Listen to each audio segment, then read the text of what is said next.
I just decided to basically be the poster child for ritual abuse. I was like, if nobody else wants to talk about this stuff, I'll talk about it. Fine, I'm going to tell you this stuff exists. If you don't want to believe that it exists, then you're part of the problem.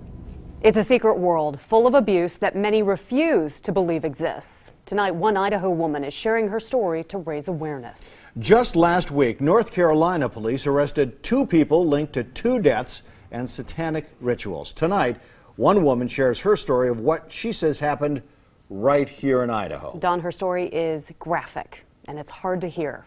On your side's Chris Oswalt spent 3 hours with her. He's live in studio with her exclusive story. Michelle and Dawn, the topic of satanic rituals has long been taboo. Few speak of the underground world. Criminal cases are rare. It's why a young woman is speaking out about what she calls years of abuse right here in the gem state.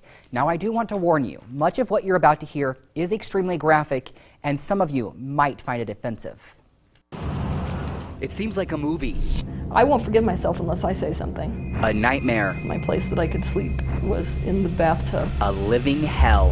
When you side with a victim and you believe a story that somebody has said like me, it puts people in a moral dilemma. I'm essentially asking people to rewrite their entire version of reality. For 13 years, reality for Teal Swan was that of a satanic cult.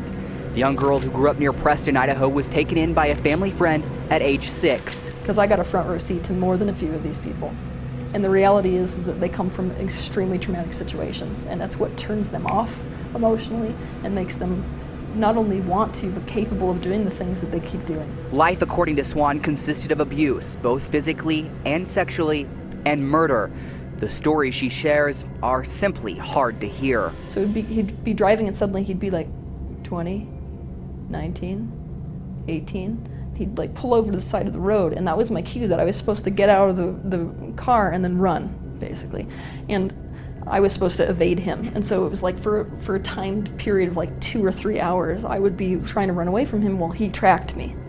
And if he caught me, I would get punished. Like my rib cage is covered in these scars because he would count coup. Back then, I got really proud of myself when I would get away from him, instead of realizing that I was being chased through the woods by somebody who killed children. How many children did you watch him kill? I can remember, well, him specifically, not the group 5. So you physically watched him kill 5? Yeah. How many did you witness? Probably 7 over the course of my life, I think. Yeah. Teal thought of escaping, telling someone, anything to get out, but fear would stop her. One of the first programs that was done on me like that, he had me breathing and then go through an elaborate visualization where he was walking me through my home, having just told, okay, you just told people about me and you just told people who you really are. So what do you see hanging from the rafters? I shrugged my shoulders. He goes, do you see that that's your mother? Do you see that her blood is all over the floor? Teal knows many won't believe her. What she says is hard to confirm, but what she shares is also the focus of dozens of investigations around the country. Lieutenant Larry Jones, a former Boise police officer, was instrumental in a Department of Justice report on cult rituals. The report admits crimes like these are hard to prove, but says it is imperative that the cases be solved. In Teal's case, which she says was turned over to police, no charges have ever been filed. I think that we're in a time where we have to open up to these a lot darker aspects of the human psyche.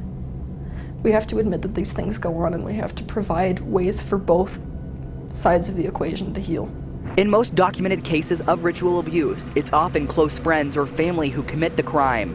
Teal says the issue is bigger than anyone can ever imagine. I think with every single case that we see coming out with this, people are more forced to accept the reality that this stuff occurs instead of just discrediting every single one of us, which has been the status quo for so long. It's really easy to write us off and say we're mentally ill.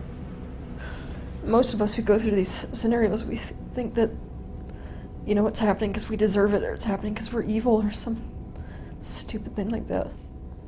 Sorry, I'm like... You're okay.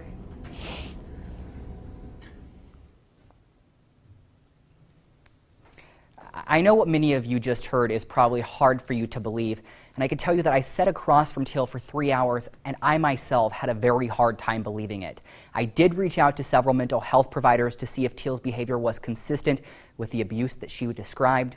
None of them would go on camera to talk about it. Coming up in about 10 minutes, I'm going to ask Teal some tough questions about her claims, and you'll hear what she has to say. Live in the studio, Oswalt, Today 6 on your side.